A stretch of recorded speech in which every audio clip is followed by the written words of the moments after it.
In this video, you'll be introduced to reflective writing and some techniques to help you make the most of the reflection process. Throughout your degree, you'll be asked to reflect on theories you learn and experiences you have.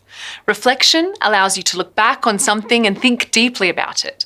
By analysing, questioning and evaluating the experience, you'll develop new insights and perspectives. Often this will in turn challenge your beliefs and affect your future actions. Reflective writing is a chance to think critically about how an experience made you feel and how this connects to your personal beliefs. We all have our own perspectives that we bring to any situation, which in turn affects how we see it. This process also gives you an opportunity to connect these experiences, feelings and beliefs to theory and research. You can then use these ideas in combination to inform how you might act or think differently in the future. But be careful. One of the dangers when asked to write a reflective piece is to dedicate too much of your word count to simply describing the experience, rather than dedicating effort towards interpreting and evaluating it. The reflection then simply becomes a recount of what happened or a repeat of what you've studied. To avoid this, remember, your personal perspective is important. Unlike other types of writing, reflective writing is a chance for you to write about your feelings and experiences in the first person.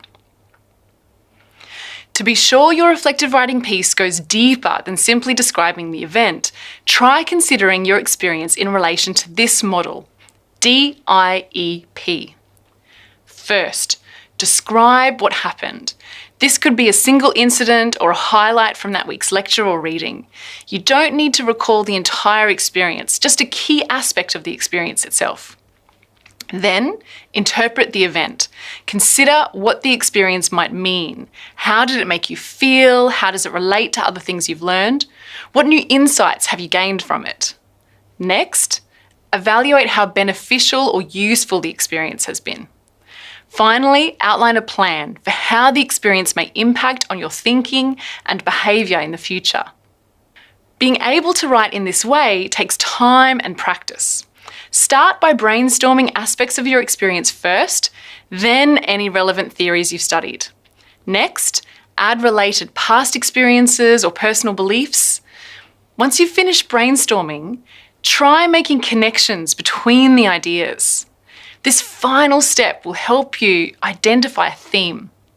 Doing this first will give you the best chance of producing a connected narrative where your experience, interpretations, evaluations and plans are presented in a cohesive way.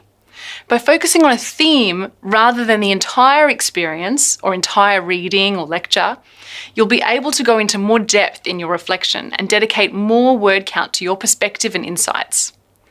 If you have time, and already have a topic to write about, pause the video here to start your own brainstorm and find a theme to focus on.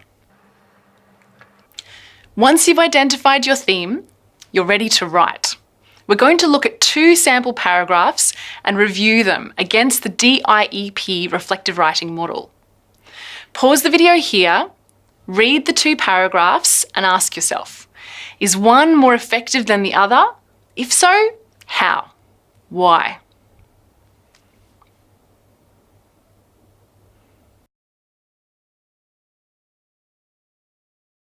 Paragraph 2 is a much more in-depth reflection than the first.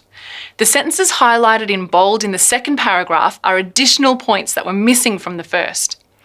In the second paragraph, the author has identified their focus or theme, in this case their experience of writing their first technical document in the workplace.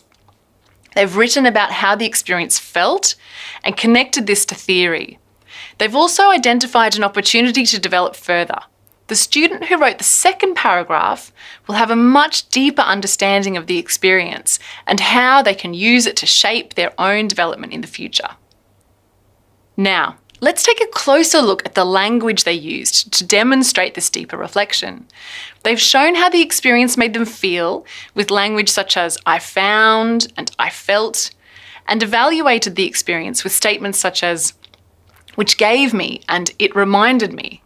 Furthermore, their plans for the future are highlighted using language such as I need to, I'm very interested in developing, and I hope to.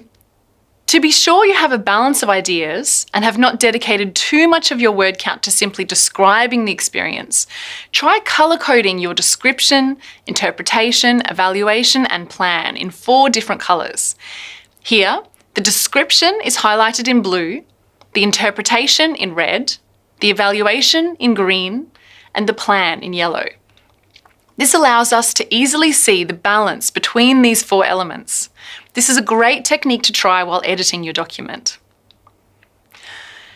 The example we've just analysed focuses on an experience, but the technique is equally effective when reflecting on lectures, readings, and theories. Many students who've been asked to write reflectively for an assignment have found it so beneficial that they've continued the practice even after the subject is finished. So, we've looked at how to approach reflective writing through an initial brainstorming phase. We've also applied the DIEP model to identify new insights. You're now ready to begin the process yourself. If you would like more detailed information on reflective writing style and how to avoid common mistakes, go to the Reflective Writing module in the Academic Skills Hub. You can access the Hub by logging into the LMS. For more tips and advice, to register for workshops or events, or to find out what's happening in academic skills, visit our website.